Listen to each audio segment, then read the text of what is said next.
The bathroom door locked with a decisive click, a mechanical amen to the day. I'd move through the evening routine at my parents' house like a shadow, avoiding the blue glare of the television where the pastor was shouting about the erosion of moral values.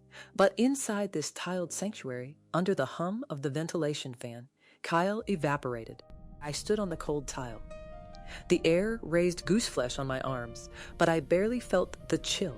I was burning from the inside out, fueled by the terrifying adrenaline of the task I had just completed. I looked down at my feet. 10 crescent moons of soft, pastel lilac shone back at me against my pale skin.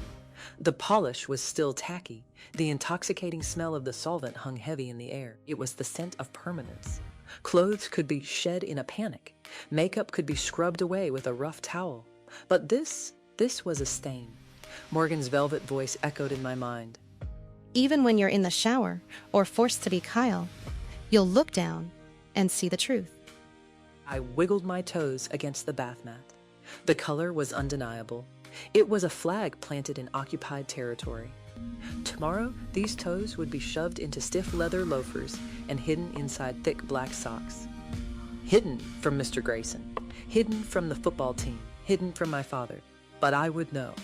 Every step I took through those hostile hallways, every time my foot shifted in my shoe, I would be walking on a secret. A rush of vertigo hit me, a dizzying, addictive mix of panic and power.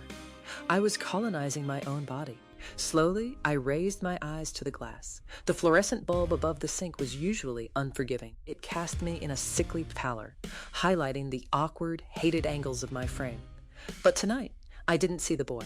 I saw the uniform of my service. I was dressed in an oversized t-shirt with a lace camisole hidden beneath, and around my neck, the velvet choker. The black velvet absorbed the light, a stark band of shadow against my throat. It was tight, restricting my swallow just enough to keep my pulse thundering in my ears. The silver charm, the cursive L, rested in the hollow of my throat, glinting like a dropped coin. L for the girl who lived in the dark, for the girl who was finally learning to walk. The image in the glass seemed to vibrate. A collision of two realities. The son my parents thought was just brushing his teeth, and the girl who belonged body and soul to a girl across town. The crash of those worlds made the air feel thin. I leaned closer to the mirror, my breath fogging the glass for a fleeting second. My dark pupils swallowed my irises, dilated with the high of submission. I had an order to fulfill. The final item on Morgan's list, the prayer. I squared my shoulders. I engaged my core, pulling my navel toward my spine, just as I'd been taught. The fragility of the boy hardened into the resilience of the girl. I am Lacey. I pushed the whisper past my lips. The sound hit the tiles with the weight of a gavel. I watched my own mouth move. I saw the conviction settle in my expression, softening the panic into absolute peace. I am a good girl.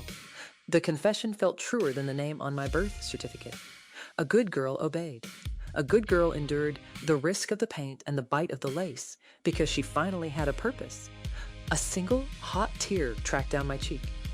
I touched the silver charm one last time, turned out the light, and carried my secret flame back into the bedroom to sleep. Next time on Becoming Lacey. When you hide sin, you create a crack in the foundation. Male and female. It is immutable. The true test begins. I wear the hidden lace and the lilac paint directly into the center of the enemy camp. Wednesday night Bible study with the terrifying Mr. Grayson. As he preaches about the rigid, unbreakable laws of manhood, I am forced to sit in the circle of boys. Will the immense pressure crush me? Or will the secret silk hidden against my skin give me the power to smile through the flames?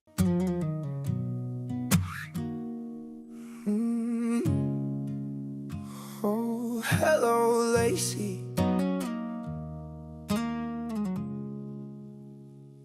The house is comatose, the earth is black and still. I'm perched on the edge, swallowing the pill.